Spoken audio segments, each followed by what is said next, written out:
Hoy es lunes 25 de agosto de 2025 y estas son las noticias. Publican sentencia de la Corte que invalidó disposición de Michoacán que regulaba la pérdida de la patria potestad. La primera sala estableció que negar beneficios preliberacionales a sentenciados por el delito de trata no viola el derecho a la reinserción social.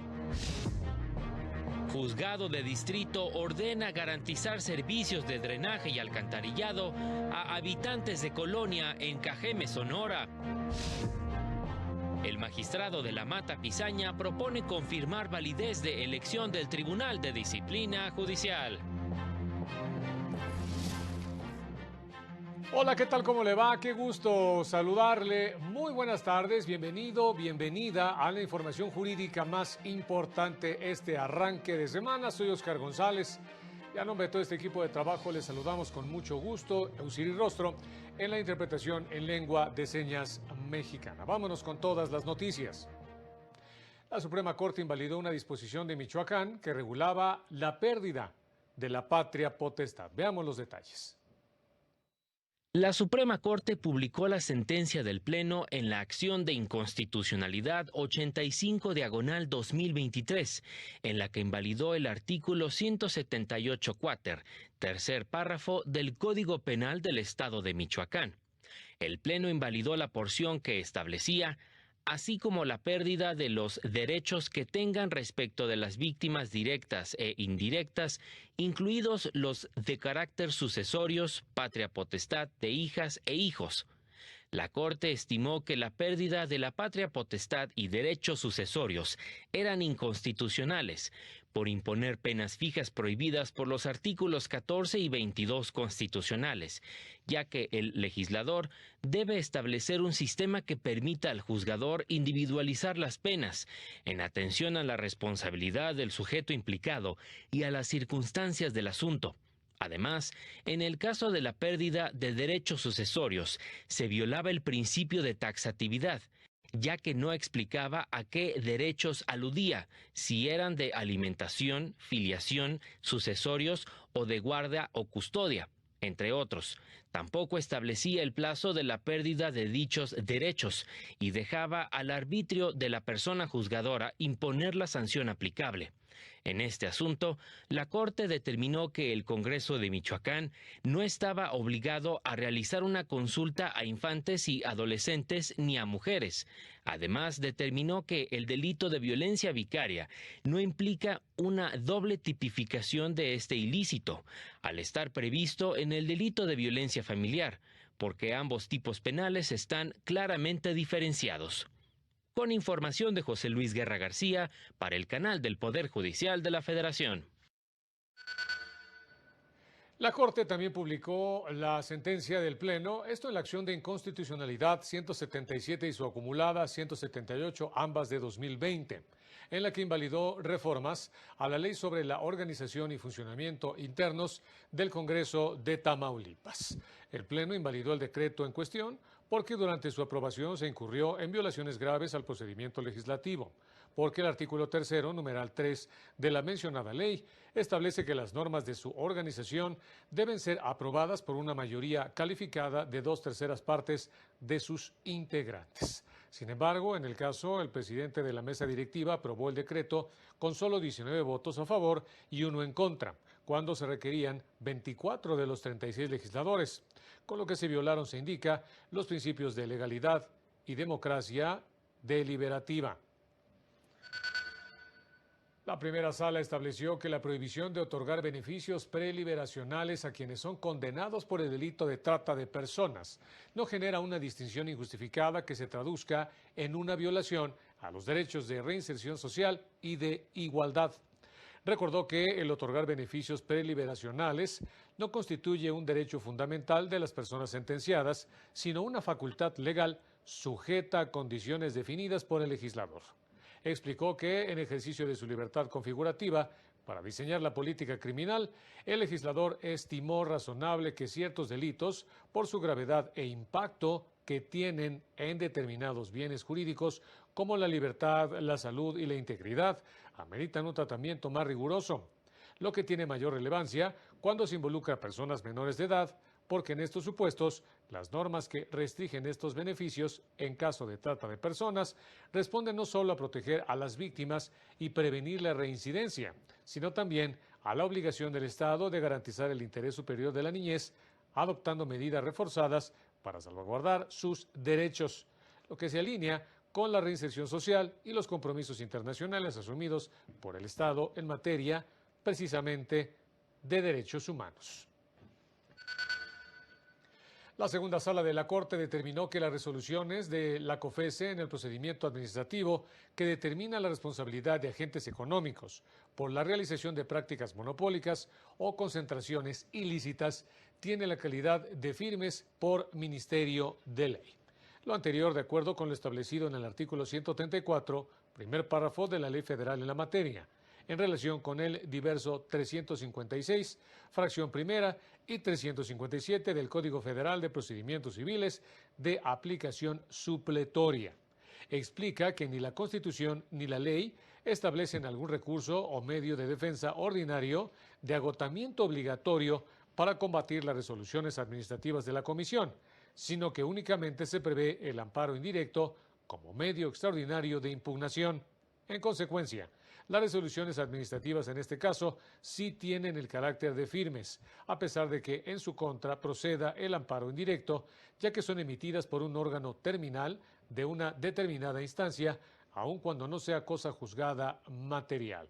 Se añade que de acuerdo con el artículo 583 del Código Federal de Procedimientos Civiles, de aplicación supletoria, se desprende que en los juicios de acción colectiva, los juzgadores están obligados a analizar las normas y los hechos de forma compatible con los principios y objetivos de los procedimientos colectivos, esto en aras de proteger y tutelar el interés general y los derechos e intereses colectivos. En otros temas, fue requerida la representación especial del Instituto Federal de la Defensoría Pública para casi un centenar de mujeres internadas en un hospital psiquiátrico. La Defensoría Pública Federal estableció que, conforme a la Ley de Amparo, las personas con discapacidad requieren una representación especial a fin de salvaguardar sus derechos.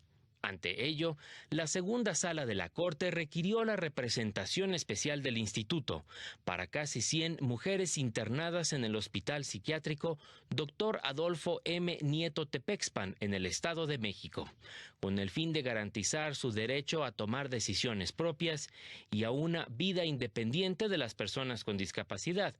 Personal del Instituto visitó el lugar para conocer la situación. Ante la diversidad de las necesidades comunicativas de las mujeres, se elaboró un plan para lograr garantizar la expresión de voluntad y capacidad jurídica de aquellas mujeres con alguna discapacidad. Luego de analizar la información proporcionada por la institución y los especialistas que entrevistaron a las mujeres, se presentó un primer informe al Juzgado de Distrito del Conocimiento, con posibles ajustes al procedimiento y un sistema de apoyo para las mujeres. El grupo de 94 personas se dividió en dos, para, en un caso, promover amparos para revisar la necesidad de la medida de internamiento en contra de su voluntad, y en el segundo, para atender sus necesidades y brindar herramientas para que puedan comunicarse con otras personas. Los dos asuntos continúan en trámite. Con información de José Luis Guerra García para el canal del Poder Judicial de la Federación. El Juzgado Séptimo de Distrito con residencia en Sonora concedió una suspensión para que el municipio de Cajeme, a través del organismo operador municipal de agua y alcantarillado, preste los servicios de drenaje y alcantarillado en la colonia Fobiste 2, con el fin de garantizar el derecho de sus habitantes a un medio ambiente sano. Lo anterior lo determinó al resolver un amparo promovido por un ciudadano, quien reclamó la omisión de las autoridades al no reparar las fallas en el sistema, lo que originaba fugas de aguas residuales y que a su vez afectaba la calidad de vida de los habitantes, ocasionando riesgos al medio ambiente. La problemática afecta a los habitantes de dicha colonia desde julio de 2022 y el incumplimiento de las autoridades de reparar las fallas ha originado perjuicios a la comunidad, por lo que exigieron la continuidad de servicios esenciales para garantizar la salud de la población. En este caso, el juzgador privilegió la protección de la salud y el medio ambiente frente a los posibles impactos económicos para el municipio, motivo por el cual concedió las medidas precautorias. En la resolución se indica que las autoridades están obligadas a garantizar la prestación adecuada de los servicios públicos, tomando como base el derecho de las personas a un medio ambiente sano, y por estas razones ordenó suministrar el servicio de drenaje y alcantarillado en la calle Laurel, precisamente ahí en la colonia Fobiste 2. 10 minutos después de las 3 de la tarde, vámonos a una pausa, regresamos con más, no se vayan. Regresar. Presentan guías judiciales y cuadernos de jurisprudencia.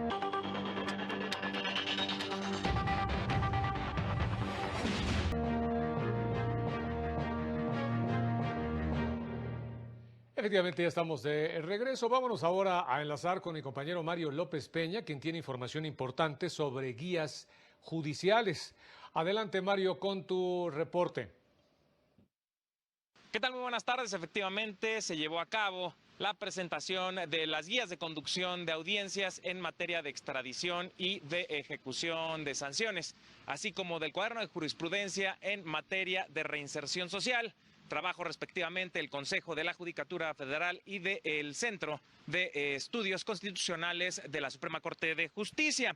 En este acto, María del Carmen Sánchez Cisneros, jueza de distrito en materia penal, reconoció que el pleno cumplimiento de la Ley Nacional de Ejecución Penal persiste como un reto mayor, dado el incremento de asuntos en esta etapa. Escuchemos parte de lo dicho. La aplicación de la Ley Nacional de Ejecución Penal hasta el día de hoy significa un desafío.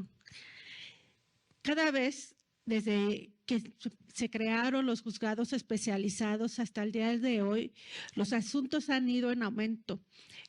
Los jueces de ejecución han acordado o han coincidido en que cada vez más problemáticas en la etapa de ejecución van a judicializarse, y eso ha implicado que las audiencias en algunos casos sean extensas, y eso significa un problema también para la resolución. Respectivamente, Mario Elizondo Martínez, juez de distrito en el Centro de Justicia Penal Federal en el Estado de México, destacó que las guías de conducción de audiencias en materia de extradición serán fundamentales para los jueces que resultaron electos, pues son herramientas para eficientar estos procesos, dado el impacto que tienen para las relaciones internacionales y la seguridad nacional. El principal asunto en el cual un juez de distrito puede influir en la política internacional por parte del país. Si en estos procesos, por ejemplo, tratándose de narcotráfico, ahora que está en boga todo este tema, tratándose, por ejemplo, del fentanil, el fentanilo que se trafica hacia los Estados Unidos, un proceso de extradición tarda 15 años o 20 años, pues ya de entrada considero que no se está llevando a cabo con la celeridad que se requiere. Es el reporte que les tenemos. Muy bien, Mario, muchas gracias por la información. Muy buenas tardes. Y en el marco del Día Internacional del Recuerdo de la Trata de Esclavos y de su abolición, el Consejo de la Judicatura Federal se sumó a la condena de todas las formas de opresión y racismo que siguen existiendo en la actualidad. Recordó que en 1791, personas esclavizadas en Saint-Domingue, hoy Haití, se rebelaron por su libertad, marcando el inicio del fin de la trata de esclavos. Añadió que la Agencia de Naciones Unidas para la Educación, la Ciencia y la Cultura conmemora cada 23 de agosto esta batalla, justamente en honor a quienes lucharon por la justicia y la libertad. Además, puso a disposición la obra El derecho ante las formas contemporáneas de esclavitud, que aborda diversos casos de trata en el mundo, incluida la trata de personas y el trabajo forzoso.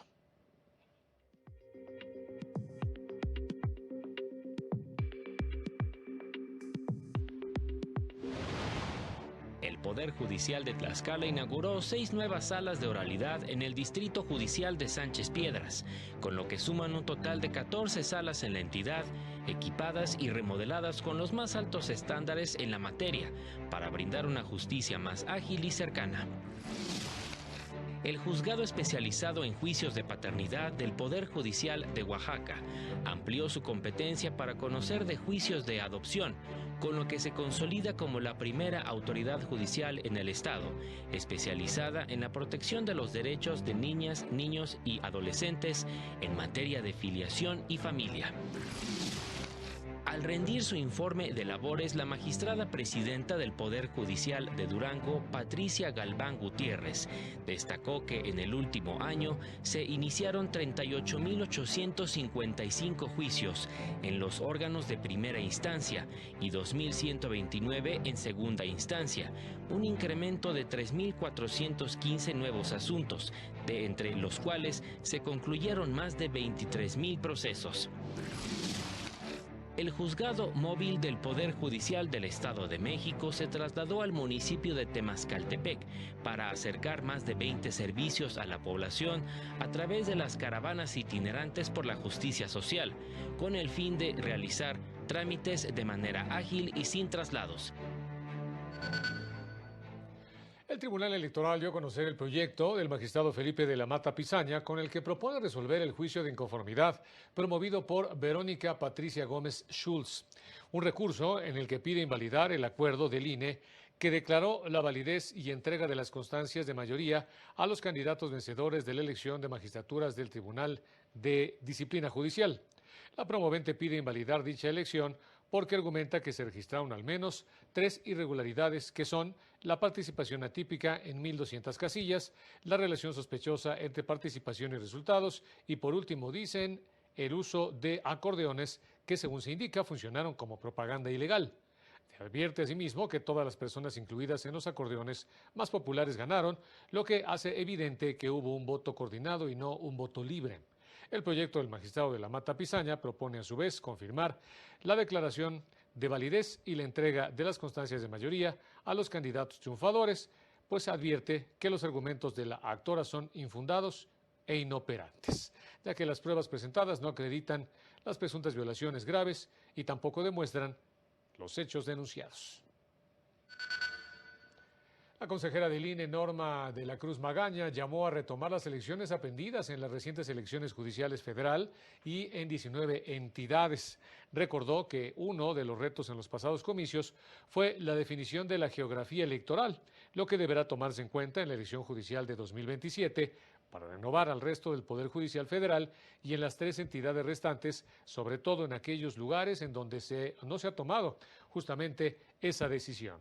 Un segundo reto es el modelo de las boletas, las casillas seccionales y el cómputo de los votos, además del portal que se instrumentó para poder dar a conocer a los aspirantes a cargos judiciales. Precisa que el reto de las autoridades electorales es seguir garantizando la transferencia del poder pacífica y la estabilidad en el país. Las reflexiones, sí se pueden hacer campañas con poco dinero, ¿verdad? Tendría que incluso reflexionar si este modelo de financiamiento es adecuado, o más bien este modelo de no financiamiento para estas elecciones es adecuado. Entonces, ahí en la parte organizativa nos deja muchas reflexiones.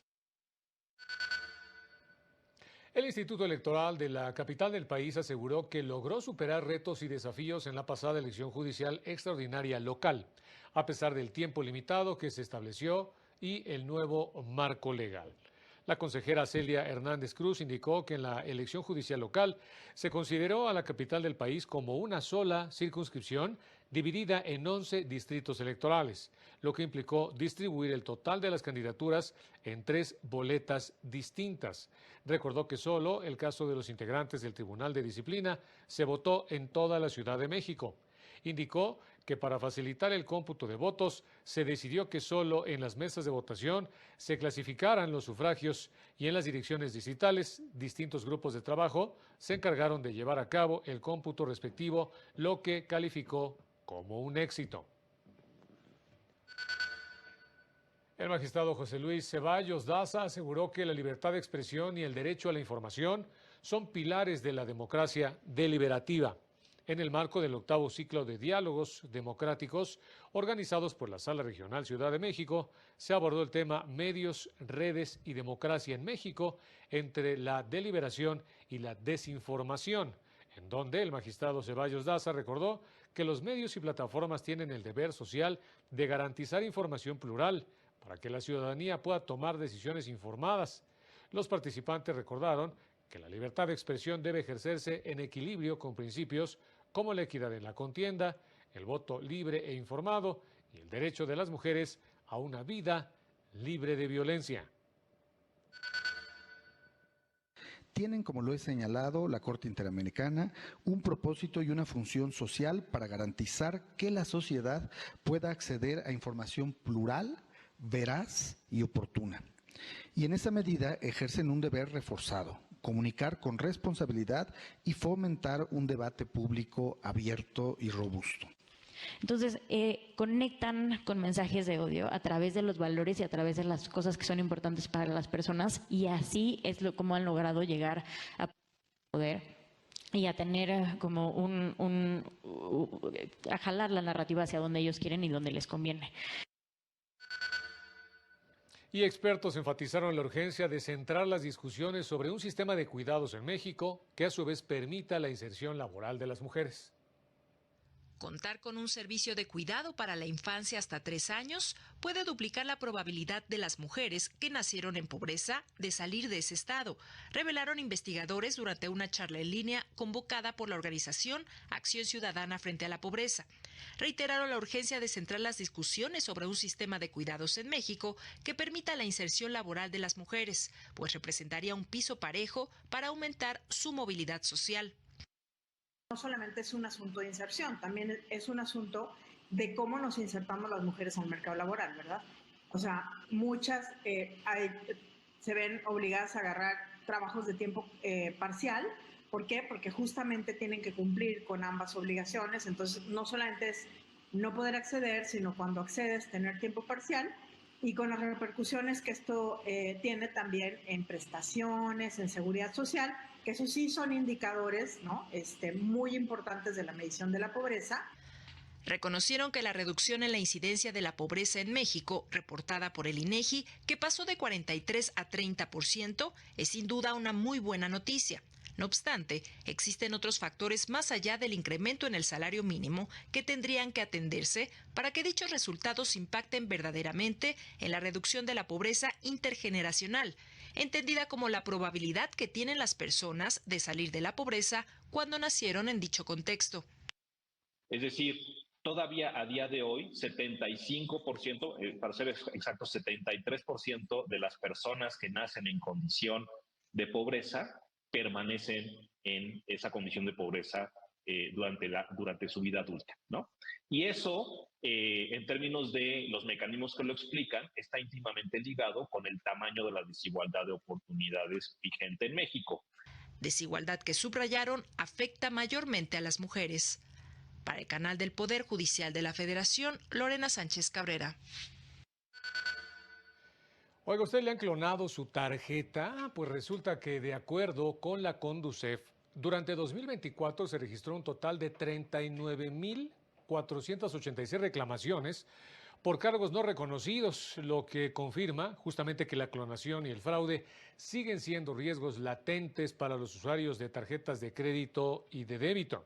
Por estas razones, la dependencia recomienda a los usuarios de tarjetas, justamente de crédito y débito, no perder de vista sus tarjetas cuando realicen el pago de consumos, sobre todo en gasolinerías, restaurantes, bares, conciertos, ferias, festivales, en comercios ambulantes, cajeros automáticos y en donde se corre un riesgo de que le realizan cargos pues no reconocidos o, en todo caso, la clonación de la tarjeta. Por ello, se recomienda no perder de vista precisamente el plástico cuando se realiza algún pago, activar las notificaciones y revisar periódicamente su estado de cuenta. Académicos propusieron un cambio al gravamen que se aplica a las bebidas alcohólicas en México.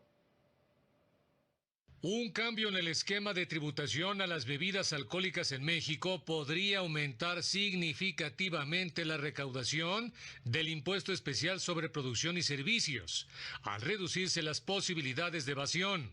Ello, porque la recaudación a través de un pequeño grupo de productores e importadores sería mucho más eficiente que a través de toda la cadena de comercialización, como actualmente se hace.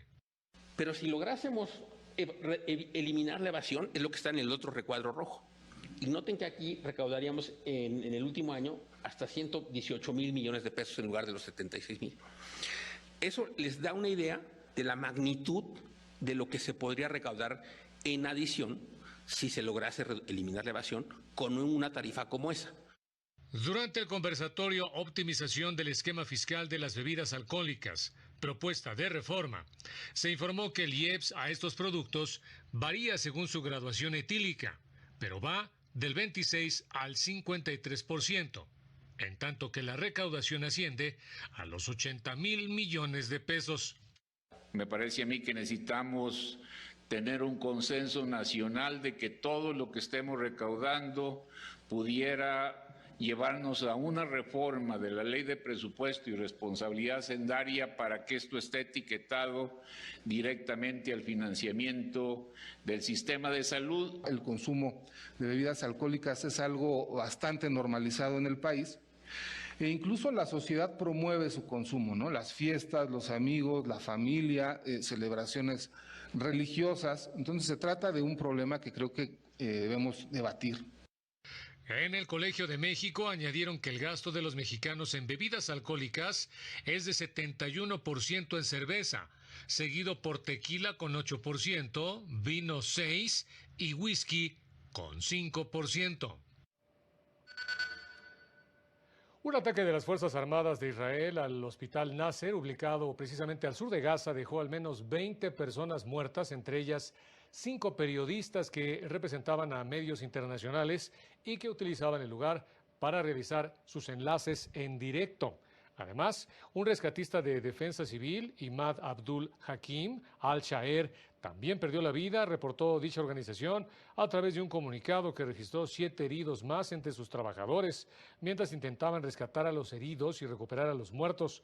Este ataque se registró la mañana de este lunes, alcanzando a un grupo de periodistas de Reuters, AP, NBC y de Al Jazeera.